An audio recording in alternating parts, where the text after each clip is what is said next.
The queens enter the workroom, once again congratulating Jade on her second win and Ginger on surviving the lip sync. Ginger, still depressed from her performance last week, mentions that there's a big emphasis on surviving that lip sync, and she says that she's embarrassed Kim called her out like that on stage. It's a new day in the workroom, and after slaying with my team last week, it's time for me to shine and step up to the forefront. I've been laying low and letting the other queens take the fall, but now it's time to truly bring my A game. La Cienega then says that she's got a fire under her, and that she is determined to do something to stand out from the rest of the crowd, having been fed up with only being safe throughout the entire competition. Mrs. Potato Head jokes, saying that she was technically in the bottom on week 1, which makes La Cienega roll her eyes, before clapping back, responding that Mrs. Potato Head's one to talk about being in the bottom. The other girls are surprised, not expecting the others to begin reading this early in the morning. People might want to joke around about my safe streak, but enough is enough. It's been 6 weeks, and I'm still the middle of the pack. I am determined to get noticed this week, and I am going to do anything it will take. The queens are interrupted by the TV going off, and La Cienega says, "You got lucky," before joining the others in their challenge briefing. Here's the sitch, queens. This week is going to be all about the small screen, and the beautiful world of primetime television. For this week's mini challenge, you're going to take these ordinary blankets, and use them to make outfits fit for a celebrity interview. Your time starts now. My blanket dress isn't really that creative. I still haven't been able to learn how to sew, so I just tried to wrap it around myself as glamorously as I possibly could. I can try getting away with it and say it's an, avant-garde design? Lurantis won the mini challenge. It may just be a mini challenge, but winning a design challenge is so gratifying to me. I need to make sure that I can keep this up. I owe it to Faramosa to prove that I'm worthy of being her drag daughter. For this week's Maxi Challenge, you will all pair up and overact during a taping of Toontown's hottest new talk show, Monique Live. This will all be live, so make sure you bring your best, because you only have one shot. On the runway, category is Trash TV Realness. Good luck, and don't fuck it up.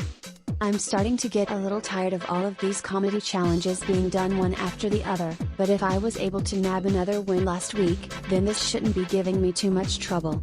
And if we're going to be in pairs, maybe I should try and work with someone who isn't going to be that much of a threat. The girls quickly pair themselves up, and the first pair, Polly Pocket and Judy Jetson, are starting to rehearse with each other. Polly, curious about what she heard from Lurantis last week, starts to question Judy on why she feels that Lurantis is being fake. Judy mentions that Lurantis refused to help her with the initial runway challenge, or Ginger with the design challenge, and that once she got put into the bottom, she was quick to switch up. Polly says that she thinks that Judy is overreacting a little, which causes Judy to get upset, saying that she's taking the bait and falling for Lurantis' good girl act. I managed to hear both sides of the story, and I honestly think that Judy is going overboard with how she's been treating Lurantis.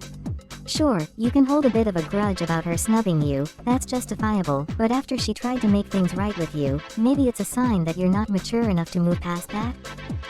Polly is so oblivious that it's honestly kind of worrying. Lurantis had never been nice to anyone until it was convenient for her, and she has almost everyone wrapped around her little finger. But not me. I'm not falling for any of her tricks, and it's going to be obvious that she's not who she really says she is. The second pair, Mrs. Potato Head and Princess Daisy, are discussing how they can work together to stand out the most during this week's challenge. Daisy vents to Mrs. Potato Head how she's getting frustrated that she hasn't gotten a win yet, and that she feels like she's always the bridesmaid, never the bride. Mrs. Potato Head quickly gets struck with inspiration, saying that the two could be brides who want to marry the same person, to which Daisy is quick to agree, working on sewing together some quick, trashy bridal gowns. The talk show we're going to be on is going to be super trashy, and what's trashier than a messy love triangle?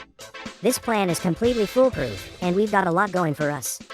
Of course, I'm going to get the guy in the end, but I'm sure Daisy won't mind that little detail if she doesn't look too closely at the script. I'm trusting Mrs. Potato Head to do her part in staging our parts for this performance, but I'm worried with how she'll present herself when the time comes. She has a tendency to over-explain her jokes, and it could hurt both of us if she tries to do it like she did in Snatch Game and the parody. Worst case scenario? I just ignore it and move forward with the scene. It's all live, so we don't have time to linger on a gag that didn't go right. The third pair, La Cienega and Ginger, are practicing some of their characterization, and La Cienega is getting louder and louder. When Ginger questions why she's starting to yell, La Cienega tells her that she wants to stand out, and that with an improv challenge like this, the bigger, the better. Ginger says that acting at 100% for the entire time doesn't lend itself to a very good performance, but La Cienega is convinced that this is the way to go. La Cienega's starting to freak me out a little. I think she's truly lost it after trying to get noticed for so long, and I'm worried that it could affect me if she doesn't reel herself in. I want both of us to succeed in this challenge, but it's difficult to give advice when she isn't listening. No wonder the judges haven't been critiquing her yet. The bigger, the better. That's what I've always heard in these overacting challenges, right? So, if I'm the loudest and act the craziest, I should do the best. It's so easy. I've cracked the code, and I'll be able to prove that I am a drag superstar. Period. The final pair, Lurantis and Jade, are both excited to work together for this challenge, and Lurantis asks Jade for some advice, saying that she wants to make sure her acting skills are good enough for this challenge, saying she can't afford to land in the bottom again. Jade tells Lurantis that she thinks she's being too focused on being a replica of Faramosa, and she saw it in her snatch game. Lurantis begins to cry, telling Jade that Faramosa was one of the most important people in her life, and that when she took her under her wing and became her drag mother, she vowed to be just like her. Jade tells Lurantis that that's very sweet of her, but she knows that Lurantis deserves to be her own artist, and to do what she wants to do in the competition. Lurantis is skeptical, saying that she's not sure, and wants to make Faramosa happy. Jade gives her a hug, saying that coming into her own will make Faramosa happy. I might have been a little too harsh with Lurantis, but I think she needed to hear it. Her runways, her performances, she's trying too hard to be someone else, and I think she needs to understand that it's going to be that much harder to impress anyone if she's just trying to be an imitation. Jade's words really stung. But she's right, I have been too focused on trying to follow in my drag mother's footsteps, and I've been too nervous to forge my own path. Maybe it's time that I try to bring something original to this challenge, instead of trying to be the next Faramosa. As the girls make their final preparations for the main stage, Mrs. Potato Head is talking to Daisy about what happened on her initial season of Cartoon Drag Race, and how she dealt with being the first boot. Daisy opens up and says that going back home to Sarah's Island was humiliating, as she had spent a fortune on runway outfits that would never see the light of day, and that she almost contemplated quitting drag. Mrs. Potato Head is shocked, saying that Daisy should be proud of what she's done, and that, win or lose, she's redeemed herself from her original season. I had so many second thoughts on coming back to Drag Race after I lost season 6. I had people saying that I let them down, that I flopped, that I sucked and should quit drag. It was really bad. I don't know how many times I changed my mind on whether to accept the call. But I'm so glad I did, and being able to redeem myself is already worth it to me. Princess Daisy, Polly Pocket, and Lurantis had a great performance. Was there ever any doubt that my idea would be a success?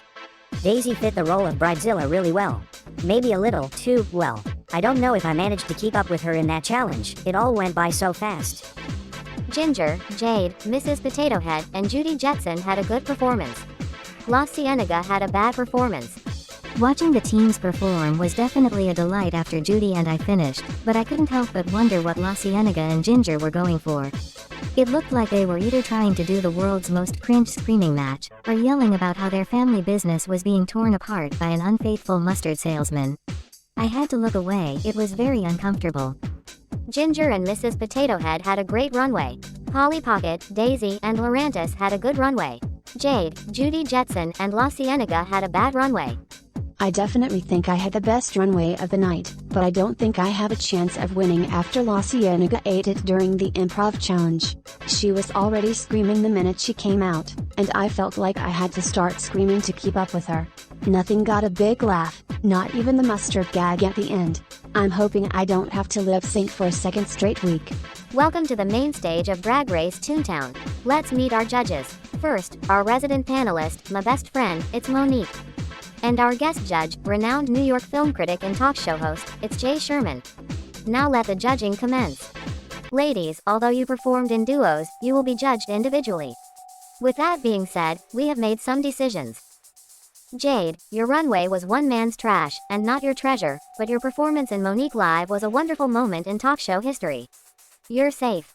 I'm okay with being safe, but if my runways keep holding me back, that might become a problem.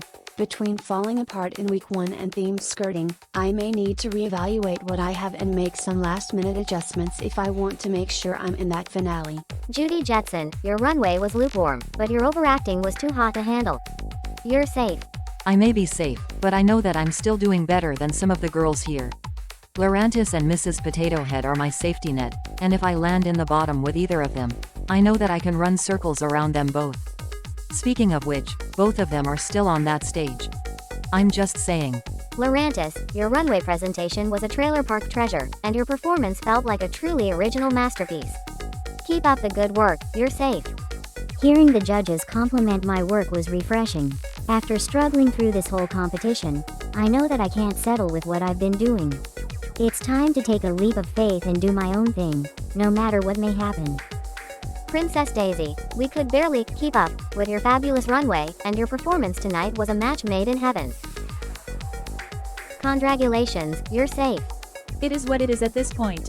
I've been doing well in this competition, nobody can argue with that, but it would be appreciated if I could actually win something and reimburse some of the money I spent to do this competition, twice, might I add. Polly Pocket, you were selling Sunset on the runway, and your daytime talk show appearance was the talk of the gossip boards. Congratulations, you are the winner of this week's challenge. Oh my goodness, I won. This is so exciting. I've spent a long few weeks paying my dues, and now it's my time to bask in the spotlight. This is only the beginning. I'm taking this and running straight to the finale. La Cienega Boulevardes, your runway was reading more trash than TV, and in your daytime talk show appearance, more was definitely less. I'm sorry, my dear, but you were up for elimination. Mrs. Potato Head, your performance was a decent first date, but your runway had us saying, next. Ginger Foutley, your runway was a nice taste of the simple life, but your performance has us questioning, are you the one? Mrs. Potato Head. I'm sorry, my dear, but you were up for elimination. Ginger, we know you can do better. You're safe. Thank you so much, Kim. I may not have performed as well as I could have, but I'm thankful that they saw something in me that gave me the edge over Mrs. Potato Head. Seeing my teammate in that bottom 2 for a second straight week hurts, though. I worry I'm doing something wrong. 2 queens stand before me. Ladies, prior to tonight, you were asked to prepare a lip-sync performance to Judas by Lady Gaga. This is your last chance to impress us and save yourself from elimination. The time has come for you to lip-sync for your life. Round 2, what's next? La Cienega may have a better track record than me, but take notes, ladies. I am never one to play it safe, and I'm going to lay it all on that stage tonight. Love you, see you at the reunion. I guess I got what I wanted, even if it was kinda ironic. But this isn't the end of my journey. I'm about to show why they call me the dancing queen of Emilyville, and Mrs. Potato Head's going to get fried on that stage. Good luck, and don't fuck it up. Mrs. Potato Head tripped, but had a good lip sync. La Cienega flopped the lip sync. I've made my decision. Mrs. Potato Head, Shantae, you stay. La Cienega Boulevardes, we know that you may have felt like you faded into the background, but we are truly proud of your performance in this competition, and hope you keep on keeping on. Now sashay away. It ain't over until La Cienega Boulevardes says it's over. Well, it's over. See you guys later, bye.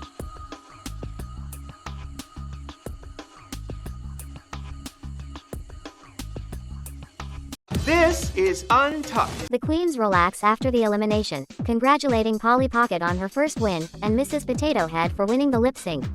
Daisy congratulates the girls, but is disappointed that she didn't get the win once again, although she tries to hide it before anyone notices. When Mrs. Potato Head says that she only tripped on stage to give more drama to the lip sync, Lurantis giggles and says that if she wasn't careful, she could have ended up as mashed potatoes, which garners laughs out of almost everyone besides Judy. Jade then sits next to Polly Pocket and tells her that she's really grateful that both of them have lasted this long in the competition together, and Polly squeals with delight, saying that she knows best friends like this don't usually make it very far together. With her first win, Polly adds that they might even be in the finale together, which makes both of the girls excited, hoping that they can go all the way together. The two queens bond a lot. Hey, squirrel friend. When one video ends, just open up another one. It's called binge viewing. Go ahead. I support you. Horrible acting, garish fashion, and a potato who tumbled like she was in a rotisserie oven. My review for this challenge? 0 stars.